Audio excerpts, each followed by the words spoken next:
నొప్పి మాయం, సర్జరీ దూరం. మోకాలు మరియు నడుము నొప్పులను ఇకపై భరించాల్సిన అవసరం లేదు. ఆపరేషన్ లేకుండా అత్యాధునిక చికిత్స. Indo British advanced pain clinic. సంప్రదించండి 9807556789.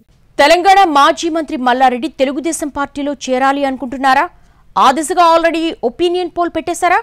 చంద్రబాబు అపాయింట్మెంట్ కోసం ప్రయత్నాలు జరుగుతున్నాయా? తెలుగుదేశం పార్టీలో చేరి ఏం చేయాలనుకున్నారాయన? అంటే బీఆర్ఎస్ను వదిలేయడం ఖాయమైనట్టేనా? ఒకవేళ టీడీపీ కాకుంటే మల్లన్న ముందున్న మరో ఆప్షన్ ఏంటి?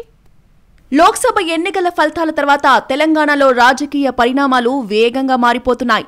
మరీ ముఖ్యంగా బీఆర్ఎస్ ఖాళీ అవుతుందన్న ప్రచారం ప్రకంపనలు రేపుతోంది. పార్టీలో జరుగుతున్న పరిణామాల మీద రకరకాల చర్చలు జరుగుతున్నాయి.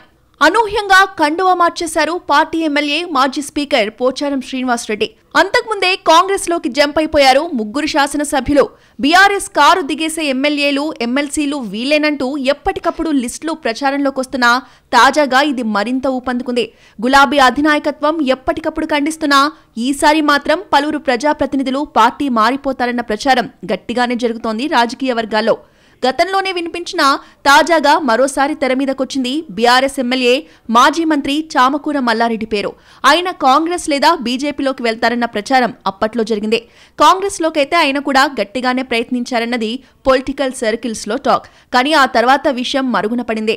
మల్లారెడ్డి కూడా సైలెంట్ అయ్యారు. కానీ ఇప్పుడు మరోసారి మల్లారెడ్డి పార్టీ మార్పు వ్యవహారం హాట్ టాపిక్ అయింది. అసలు ఆ దిశగా ఆయనే హడావిడి చేస్తున్నట్టు చెప్పుకుంటున్నారు. తన ముందు 2 అవకాశాలున్నాయని సన్నిహితులకు చెప్తున్నారట మల్లారెడ్డి. ఆయన ఫస్ట్ చాయిస్ కాంగ్రెస్ అట. మంత్రి పదవిస్తే కాంగ్రెస్లోకి వెళ్తారని చెప్తున్నట్టు తెలిసిందే. ఆ మధ్య కాంగ్రెస్ సీనియర్ నేత కర్ణాటక డిప్యూటీ సీఎం డీకే శివకుమార్ను మల్లారెడ్డి కలవడం పొలిటికల్ సర్కిల్స్ లో హాట్ టాపిక్ అయింది. ఒకవేళ కాంగ్రెస్ కాకుంటే మాత్రం ఆయన చెప్తున్న సెకండ్ ఆప్షన్ ఇప్పటిదాకా ఎవ్వరూ ఊహించనిదే. తాజాగా ఏపీలో టీడీపీ పవర్లోకి రావడంతో మల్లన్న మనసు అటువైపు కూడా మల్లుతోందట. ఏం మన పాత పార్టీనే కదా, అటువైపు చూస్తే తప్పేంటి అన్నది ఆయన సెకండ్ థాట్గా తెలుస్తోంది. అసలు మల్లారెడ్డి రాజకీయ ప్రస్థానం తెలుగుదేశం పార్టీతోనే మొదలైంది. అందుకే త్వరలో చంద్రబాబును కలిసి తెలంగాణలో టీడీపీని తిరిగి నిలబెట్టే బాధ్యత ఇవ్వమని అడగాలనుకుంటున్నట్టు తెలిసిందే. కేవలం మాటలతో సరిపెట్టకుండా చంద్రబాబును కలిసే ప్రయత్నంలో ఉన్నారట మల్లారెడ్డి. బాబు అపాయింట్మెంట్ ఓకే అయితే అమరావతికి వెళ్లి తెలంగాణ టీడీపీ బాధ్యతలు ఇవ్వమని కోరాలనుకుంటున్నట్టు తెలుస్తోంది. ఈ 2 ఆప్షన్స్ ను అత్యంత సన్నిహితులు, శ్రేయోభిలాషులకు చెప్పి ఏం చేస్తే బాగుంటుందో చెప్పమని ఆరా తీస్తున్నారట మల్లన్న.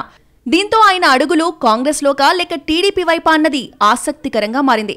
ఒకవేళ మల్లారెడ్డి పార్టీ మారితే ఆయన అల్లుడు రాజశేఖర్ రెడ్డి కూడా వెంట నడుస్తారా, లేక మామ అల్లుడు చెరో పార్టీలో ఉండి సేఫ్ గేమ్ ఆడతారా అన్నది కూడా ఆసక్తికరంగా మారింది.